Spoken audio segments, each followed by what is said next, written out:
Hey, what's going on YouTube? Thank you for coming back to another episode of Scattered Brilliancy. My name is Travis and I'm here to do a visual album review, something I have not done before.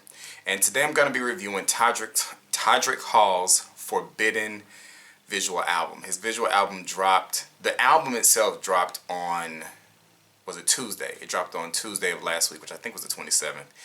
And the visual album came out Friday, which was yesterday. I think it came out yesterday. It might have come out Thursday. But for those who don't know who Todrick Hall is a very famous YouTuber. He started out on American Idol, and I don't remember what season it was or how far he made it. But he has a strong presence on YouTube, and he has a lot of great content on YouTube. So if you don't know who he is, my suggestion is you go check him out because you're missing out. So Todrick's last visual album was Straight Outta Oz, which was his take on The Wizard of Oz, but he was telling his own personal story. So my wife saw that visual album. I knew who he was, but I didn't see the visual album, and I hadn't heard the album. My wife was like all into Straight Outta Oz. So I listened to it one time. We were on our way. We took a road trip somewhere, so we listened to the album. I was like, oh my gosh, this is a really good album. I've liked his original songs. We even watched his TV show when it was on MTV, and it sucks that it was only one season, but I've always liked the stuff that he created. I just never watched Straight Outta Oz for some reason. So then we found out that he was putting out a new visual album, which was called Forbidden. So I said, oh, we should definitely check this out. And we saw that he was going on tour, and that he was coming to Charlotte. So we're also going to see him at the end of the month on the 29th, April 29th here in Charlotte. So I said, well, we got to watch the visual album before we go to the concert because I want to have some idea about what I'm going to see. So we just watched it about an hour ago, and I hated it. It was terrible. It was unoriginal. It was boring. And that was like the worst piece of anything he could have ever done.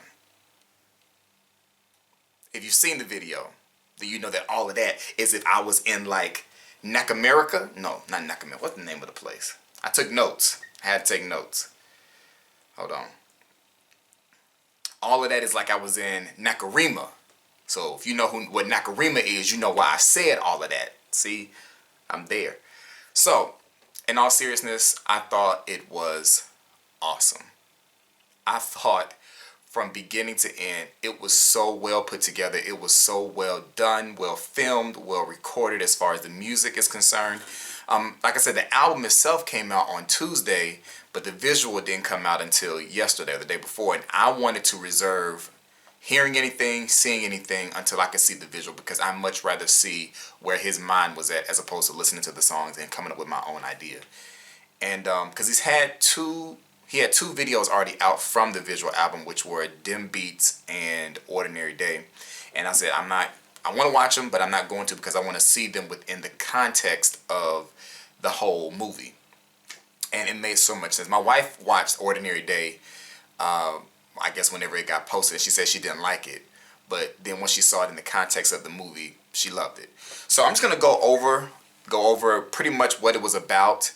If you haven't seen it, this is probably going to be filled with a bunch of spoilers, so don't watch if you don't really want to know what it's about. But I would advise anyone who's into something different, something fresh, original, with great music and a good message, I would suggest you go watch Todrick Hall's Forbidden. So, the whole thing takes place in a fictional country called Nakarima. Now, Nakarima is American backwards.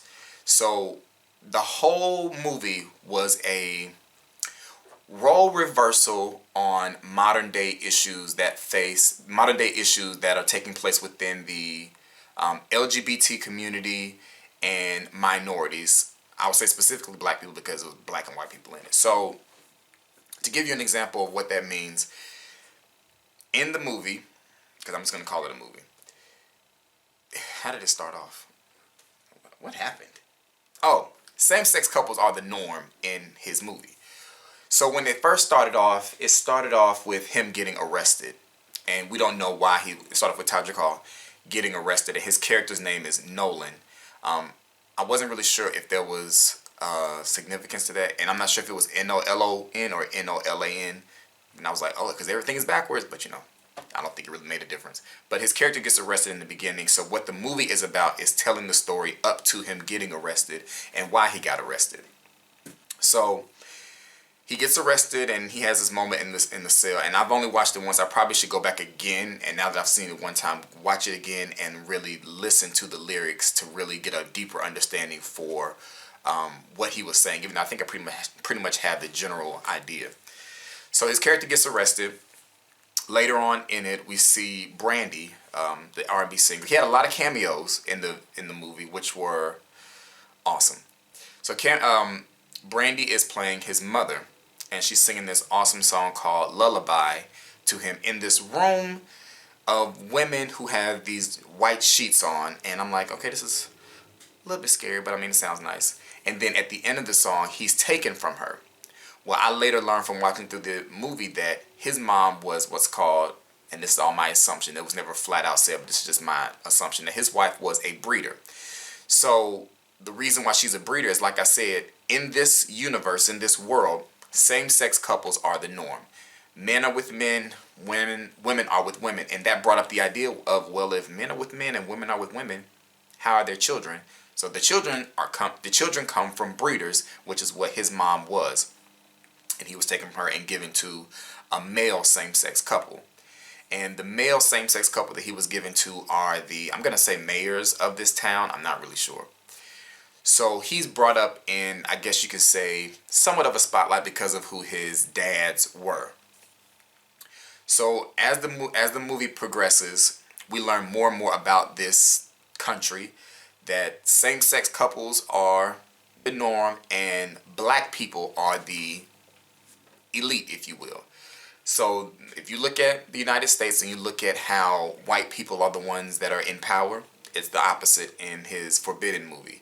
Black people are in power and black people are at the top and they look down at white people.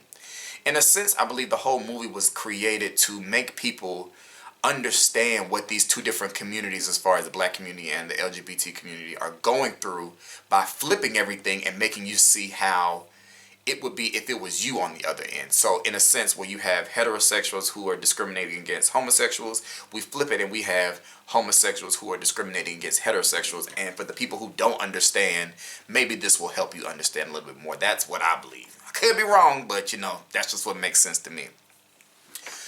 I'm not going to go over each song because I just ain't got time for this, like 30 songs. So in the movie, he's given to, like I said, the mayors of this town, so people know who he is.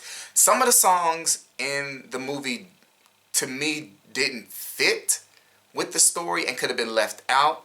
And that may just be because I need to go back and listen to everything again. Because there was a song where he was talking about how much money he had, and I wasn't really sure how that fit into the overall story arc of what he was trying to convey. But let me look at my notes real quick because I don't really feel like editing this video too much. So, black people live in this town and, everything is perfect. There's a Christianity portion. There's a Christianity. What's the word I'm looking for? We're going to go with portion because I can't think of the word I'm trying to use. It's not normal Christianity because the Bibles that they hold, the cross is sideways. And I think, as a Christian, what he was trying to say by this is that Christians... There was a line in the lyric about where they were in the church about following blindly, and I wasn't really sure what he meant by that. I almost felt like I needed to get offended, but I was like, try to take it within the context. But Christians have had a bad rep, and I'm going to talk about this in another video, a bad rep of not representing God that well, in believing that you're better than other people, and that even though you believe that what you say is the truth and the way and the light, it's not that way for everybody. And just because other people don't look at the world the way that you do doesn't mean that you have to treat them any differently. So I think that that's what that part was about. I may be wrong. But anyway, in this church, the women sit on one side because they're the couples and the men sit on the other side. And so we move a little bit forward in the movie, and essentially it's a love story. So like I said, homosexuality is the norm, whereas in our world, heterosexuality is the norm. So there's a point, the co-star, I would say, of the movie was Jay Nova, whose real name I believe is Lindsay Fields. who I have been following for a couple of years, who is an amazing, amazing singer. I love her voice, and I'm waiting on her to put out an album or something, because the covers, they're great and everything, but I want to hear some original music from her. She's had a couple, but I'm waiting for a full body of work from her, because I think what she does is going to blow everybody away. So she's the co-star in the movie. And there's one point early on in the movie where she gets engaged to another woman, because that's the norm. And that woman is played by Cynthia Erivo, and she's known from Broadway from The Color Purple. So they get together in this diner where Jade Nova's character, I think, was it Elle? I think that's the name of her character. Her character works in a diner. And they get engaged. They have a beautiful duet together. Todrick is also sitting in the background of this diner. So later on in the movie, Todrick is talking about the fact that he can't find love. And he had this really, really interesting song about the A-hole store. I'm not going to curse, but the A word, the A-hole store. And in this store, he's in there shopping for A-holes. And there's these men, and they have these vests on with different words that describe men. So they have jealous, what were the other ones? Liar, thug. Was cocky one of them? It was just several words to describe traits in a person that you don't want to be with. And he talks about it. That's one of his problems, that he keeps shopping from the A-hole store. And I was like, if that ain't a word for some of y'all out there, that y'all have been shopping in the A-hole store for far too long and you wonder why you have the issues that you have. I was like, go ahead, Todrick. Tell the people what the issue is. Because I've come across so many women in my life who are shopping at the A-hole store and then got to me and just, it just messed everything up. So he's shopping in the A-hole store, and he comes and he picks out a thug. And then it goes into this really raunchy song called Thug. And I was kind of like, this video's there's a lot of naked men in it. And, I don't like naked people, period. I don't want to see naked men, and I don't want to see naked women either. You go back and watch my video about my bachelor party. I don't desire to see people nude unless it's myself, unless it's my wife. I feel like you should have clothes on. My daughter's crying. I'm probably going to have to stop recording because she's crying. But this thug that he picks out breaks his heart, so he's kind of upset that he can't find love anywhere. But he ends up falling in love with Jade Nova's character. But because they're now a heterosexual couple, and they're trying to keep it on the low, just the same way that homosexuals try to keep their relationships on the low, or at least they did a couple of years back. The story progresses in increments of 11 years. And it does that 3 times, and 3 times 11 is 33. And I know there's a whole lot of connections with the number 33 in Hollywood, but I'm not going to go down that road right now. I'm just going to move on past that, because, I ain't got time for that. So they end up falling in love, and I swear every song that Jade Nova sings, I'm just like, yes, just keep singing, please. Please keep singing, Jade. Please. Todrick, that was an awesome choice. Awesome choice to put her in the video, because she's awesome. So they end up falling in love, and the town finds out because he's this person of importance because of who his parents are, and they end up having to flee the town. Jennifer Lewis and Tiffany Haddish play kind of like nosy neighbors who kind of progress the story along. They don't have any words, but their words are typed up on the screen. And unfortunately, one of the times that it was typed up on the screen, the words were cut off. I don't know if it was my TV or if it was just the editing, but some of the words were cut off, so I really wasn't really sure what they were saying. But they end up spilling the tea that Nolan and Elle are in this heterosexual relationship, and that's just not okay. So they end up having to flee. They, being the couple, have to end up fleeing to this forbidden place where all of the people who are doing things that are against society's norms kind of come together at. So they do all that there, and it's just, throughout the video I was like, wow, I really see what he's doing here, and it's so clever. I'm not one of the people who felt the way that the people in the video feel. I kind of feel like, you do what you want to do. It doesn't really, if it ain't bothering me and my family, I don't really care who you love. That's your business, and you answer to whomever it is you feel like you're gonna have to answer to when your life is over. So I just felt like this video, if you don't get it from this video, you are just not even trying to get it, as far as what the LGBT community is trying to get people to understand, as far as how they want to be treated and how they've been being treated. And the same thing goes for the black community, how they've been treated. There was a point in the video where there was a white singer on stage, and she's blowing. Like, I don't know who did her voice because I know it wasn't her singing. And she is just singing. And the black people in the audience are just like, okay. And they're like, just, barely clapping for her like she is like talented. Then later on in the movie, there's a black singer, and she's singing, and it's very mediocre, but the black people are just eating it up. And another point, hey, that's how society is. You got all these mediocre singers in this real world who are so famous and so popular, but you have these people like Jasmine Sullivan who just are amazing singers, and they don't get that same recognition. So he has all these little pearls, of clever.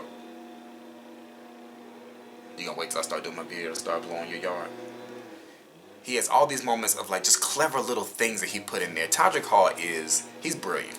He is very brilliant. He is so creative, and I want him to be mainstream, but I don't want mainstream to corrupt him. I don't want mainstream to like take over and change who he is, because the stuff that he does is so organic, and I'm just enjoying it. But anyway, so the couple, they flee to this place of the forbidden area. And pretty much what happens is he's arrested at the beginning of the movie because he fell in love with the woman, and that is not okay. The ending was a little extreme because I'm not really sure if gay people are killed for being... I know gay people are killed for being gay. I know that much. But I don't know if gay people were executed for being gay back in the day. Like, I don't know if that was a thing that happened, and y'all can correct me and let me know if it was or it wasn't. But his character is eventually hung for being straight. So the movie is just trying to get people to understand that we have progressed, because when you look at the people in the town of Nakarima who live on Noviart Street, which is Trayvon, backwards for Trayvon Martin, they're dressed in very, I want to say 80s, not 80s, like 50s, 60s type clothes, like old clothes. Whereas the people in the forbidden area are in much more modern stuff, to try to show the difference between how older people are thinking, and people whose mindset is that of the past, and how people whose mindset of the present think, and how they kind of clash with each other. But like I said, his character gets killed, and there's a really nice song about apple pie at the very end, and I got to go back and listen to the lyrics. But I mean, I know this is all over the place. It's because it was just good. It was just good. I mean, take an hour and 31 minutes of your life and just go sit down and enjoy it interruption free. Because even if you're someone who's a progressive thinker, and this is not going to change your perception, you believe that everyone is equal, you believe everyone has the right to love and all of that stuff, it's still just great music. He is a phenomenal writer and just artist, just all around artist. So I think that Forbidden, the visual album, is amazing. I'm going to be adding it to my title. Can't say I'm listening to every song, but I will be listening to some of those songs on repeat. And I'm so excited to go see him in concert here in Charlotte at the end of the month. And I may come back and do another video about that and do a concert review. Who knows? We'll see. But y'all go check out Todrick Halls Forbidden. There's so many things I could have talked about and so many things that I left out. But I just don't think it's possible to hit on every single thing that was done in that hour and 31 minutes. Like I said, he has a lot of great cameos from people who are not singers. Quay from Instagram, Trey from, I guess he's considered from YouTube, and then some other people that I'm not really familiar with, some drag queens. I don't really know who they are, but they were in the video as well. But it's awesome. It's awesome. So shout out to you, Todrick. You did an awesome job. Awesome job. Shout out to your team. And yeah, y'all go check out Todrick Hall's Forbidden visual music video movie. And y'all let me know what y'all think down in the comments. Be sure you rate, comment, and like this video. Share it if you feel like it. And I'll be talking to y'all later. Peace.